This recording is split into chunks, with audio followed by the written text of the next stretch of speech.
अस्सलाम वालेकुम, welcome to Shah group educational channel. This is your physics teacher S M Nasif Shah. Okay student, हमारा जो chapter है फिजिकल क्वांटिटीज एंड मैटर, हम start करने जा रहे हैं। और इसके अंदर जो है वो हम इंशाल्लाह फिजिकल क्वांटिटीज एंड मेजरमेंट के जितने भी टॉपिक्स हैं उसको कवर करेंगे, उसके एमसीक्यूज को कवर करेंगे, और इंशाल्लाह इसके न्यूमेरिकल को भी आपसे डिस्कस करेंगे इंशाल्लाह। Okay, first of all, now we are going to discuss the definition of physics. As you can see on your screen, physics is that branch of science which deals with the study of the properties of matter and energy along with the interaction between them. Physics science की वो branch है कि जिसके अंदर हम student matter और energy के बारे में पढ़ते हैं, और मैटर और एनर्जी का क्या रिलेशन है, क्या इंटरेक्शन है, उसको स्टडी करते हैं। So the question is that what do you know about matter? What do you know about energy? The answer is anything occupy weight, space and volume. It is said to be matter. हर वो चीज जो जगह घेरे और वजन रखे वो क्या कहलाती है? स्टूडेंट मैटर कहलाती है। और एनर्जी की अगर हम बात करें, the ability of doing work is called energy. काम करने की सलाहियत क्या कहलाती है स्टूडेंट? तवानाई कहलाती है। So as you can see the definition of matter, anything occupy weight, space and volume, it is said to be matter. हर वो चीज जो वजन रखे, जगह घेरे, कुछ ना कुछ वॉल्यूम रखे, वो क्या कहलाती है? मैटर कहलाती है। और एनर्जी क्या है? The ability of doing work is called energy. काम करने की सलाहियत क्या कहलाती है स्टूडेंट? तवानाई कहलाती है। Important of physics in are daily life, क्या क्या इंपॉर्टेंट्स हैं फिजिक्स की हमारी रोज मर्रा जिंदगी में, डेली रूटीन के अंदर।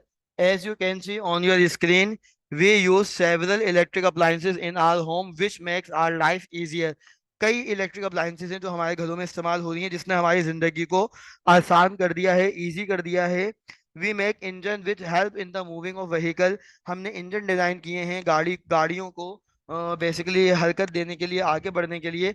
We generate electricity by the nuclear physics, nuclear physics की मदद से हमने इलेक्ट्रिसिटी जनरेट की है। We use laser technology in our different unit of life, it is the gift of atomic physics. हमने बेसिकली क्या किया है कि एटॉमिक फिजिक्स के जरिए हमने बेसिकली लेजर टेक्नोलॉजी को इंट्रोड्यूस करवाया है। और लेजर टेक्नोलॉजी के तो हम मल्टीपल वर्क कर रहे हैं, जिसमें हार्ट ऑपरेशन हो गया, जिसमें किडनी स्टोन को ब्रेक करना हो गया, और डिफरेंट पर्पजेस के लिए जो है वो लेजर टेक्नोलॉजी इस्तेमाल हो रही है। और ये किसकी मरहून मिन्नत है, किसका गिफ्ट है? एटॉमिक फिजिक्स का गिफ्ट है। Okay, student, we have some multiple choice question related to this topic. As you can see on your screen, the study of nature is called dash. We have four options right now, as you can see on your screen. Option A, chemistry, biology, mathematics, or physics. So the right option is option D, physics. We generate electricity by the help of dash. We have four options right now: chemistry, biology, mathematics, physics. तो electricity हम जो है वो basically physics की वजह से जो है वो जनरेट कर पाते हैं। Physics is that branch of science which deals with the study of the properties of matter and dash and interaction between them. We have four options right now, as you can see on your screen: energy, mass, work, none of them. तो यकीनन आपने भी physics की definition हमने आपसे discuss करी, उसकी definition share करी, तो आप लोग ने इसका राइट आंसर जो है वो जहनों में सोचा होगा। So the right option is option A, energy. Okay, strong. And now we are going to discuss branches of physics. As you can see on your screen, the first branch of physics, magnetism. Magnetism की जब भी हम बात करते हैं तो it is concern with the magnetic properties of material. ये physics की वो ब्रांच है कि जिसके अंदर हम मैग्नेटिक प्रॉपर्टीज ऑफ मटेरियल को स्टडी करते हैं। और magnetic property of the material क्या होता है बेटा? उसके अंदर यकीनन मैग्नेट के दो पोल होते हैं, एक साउथ पोल होता है और एक नॉर्थ पोल होता है। और हमेशा याद रखिएगा, नॉर्थ, अगर ये नॉर्थ पोल है और ये साउथ पोल है, तो इसकी फील्ड हमेशा नॉर्थ टू साउथ जो है वो बेटा आगे की तरफ बढ़ती है, आउटसाइड द मैग्नेट। और इनसाइड द मैग्नेट की हम बात करें तो साउथ टू नॉर्थ फील्ड जो है वो आगे बढ़ती है inside the magnet. Same pole are repel to each other, different pole are attract to each other. यानी कि सेम पोल का मतलब है साउथ को साउथ के करीब लाएंगे और नॉर्थ को नॉर्थ के करीब लाएंगे, तो आपको रिपेल्सिव फोर्स फील होगी, वो एक दूसरे को धकेलेंगे, पीछे की तरफ हटाएंगे। जबकि आप साउथ को नॉर्थ के करीब लेके आएंगे या नॉर्थ को साउथ के करीब लाएंगे, तो वो अट्रैक्टिव फोर्स आपको फील होगी, दोनों एक दूसरे के क्या होंगे? एक बेटा अट्रैक्ट होंगे। Another branch of physics that will be called thermodynamics. Therm का मतलब होता है हीट, और डायनामिक्स का मतलब होता है मूवमेंट, हरकत, फोर्स के नतीजे में। कि हीट के जरिए आपने फोर्स अप्लाई करी, अब उस फोर्स के नतीजे में कुछ ना कुछ वर्क डन हो रहा है। तो स्टूडेंट कंडीशन क्या है यहाँ पर? जैसे कि आप डायग्राम में देख सकते हैं कि लिक्विड पास हो रहा है जो कि हीट हुआ हुआ लिक्विड है और यहाँ पिस्टन मूव कर रहे हैं, तो आप देख रहे हैं हीट के साथ मैकेनिकल एनर्जी आ गई है, जिसको हम थर्मोडायनेमिक्स कहते हैं। तो thermodynamics deal with the heat and temperature and their relation to energy and work. तो थर्मोडायनेमिक्स किसको डील करता है? हीट एंड टेम्परेचर के थ्रू आप जो है वो एनर्जी को इंट्रोड्यूस करवा रहे हो और वो एनर्जी यूटिलाइज हो रही है कुछ ना कुछ वर्क डन के अंदर, जिसको हम थर्मोडायनेमिक्स कहते हैं। Another branch of physics, astrophysics. Astrophysics, ilm falkiyat. It is concerned with the application of modern physics to the problems of astronomy. ये इल्म फल्कियात फिजिक्स की वो ब्रांच है कि जिसके अंदर हम जितनी भी मॉडर्न फिजिक्स एस्ट्रोनॉमी से रिलेटेड प्रॉब्लम्स हैं, जिसमें जो है वो एस्टेरॉइड के बारे में स्टडी करते हैं, प्लैनेट्स के बारे में स्टडी करते हैं, सन हो गया, मून हो गया, इन तमाम की स्टडी को हम एस्ट्रोफिजिक्स कहते हैं। इन तमाम की प्रॉब्लम सॉल्विंग को हम एस्ट्रोफिजिक्स कहते हैं। ऑप्टिक्स की अगर हम बात करें तो optics studies physical aspect of light and it properties with the help of optical instrument.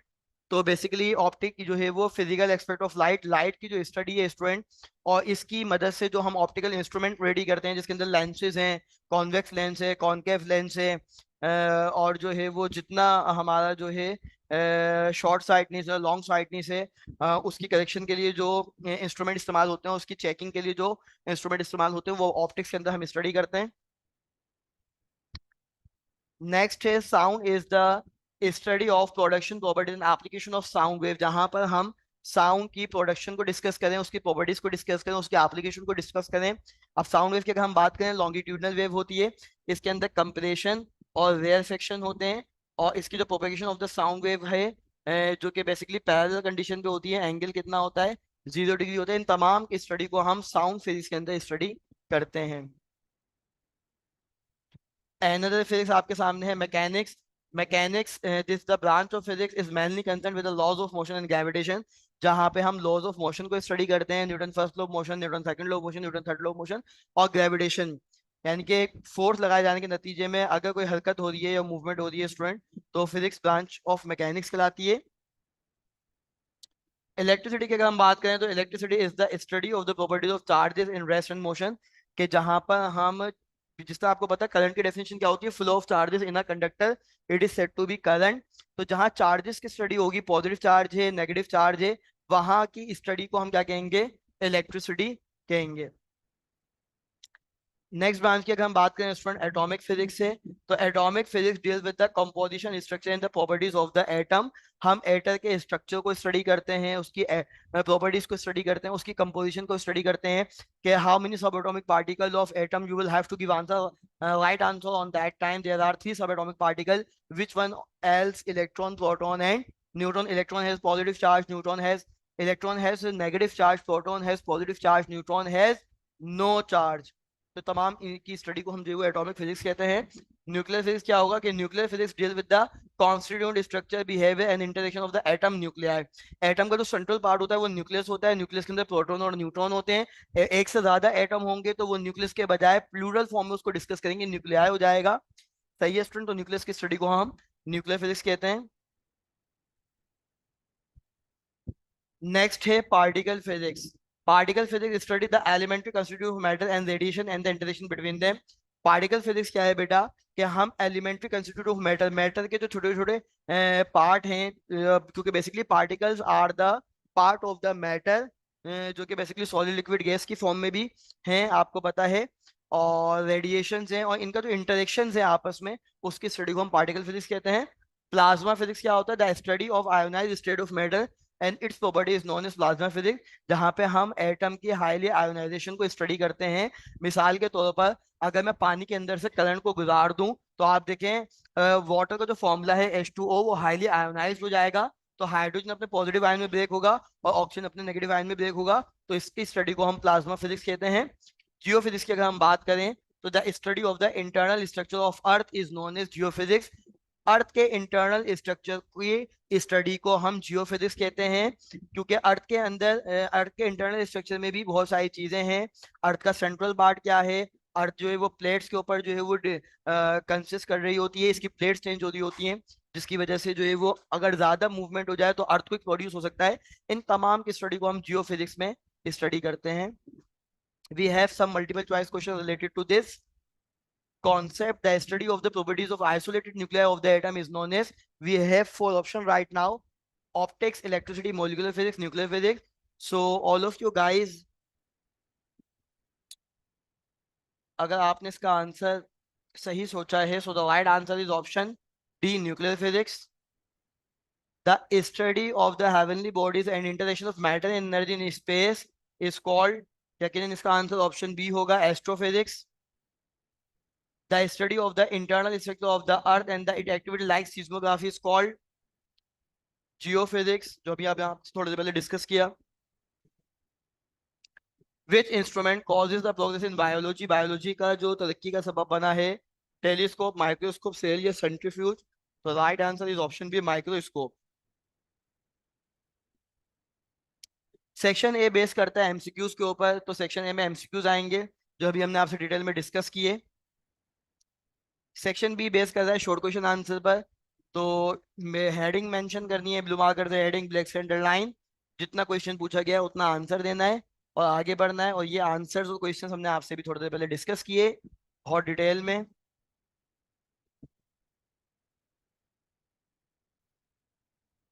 Section C base कर रहा है बेटा लॉन्ग क्वेश्चन पर, बट अभी जो है वो know ask any long question in this topics. So thank you for watching. I hope कि आपको तमाम टॉपिक आज के अच्छे से क्लियर हो गए होंगे. और शाह ग्रुप एजुकेशन चैनल को लाइक करें, सब्सक्राइब करें. अल्लाह हाफिज.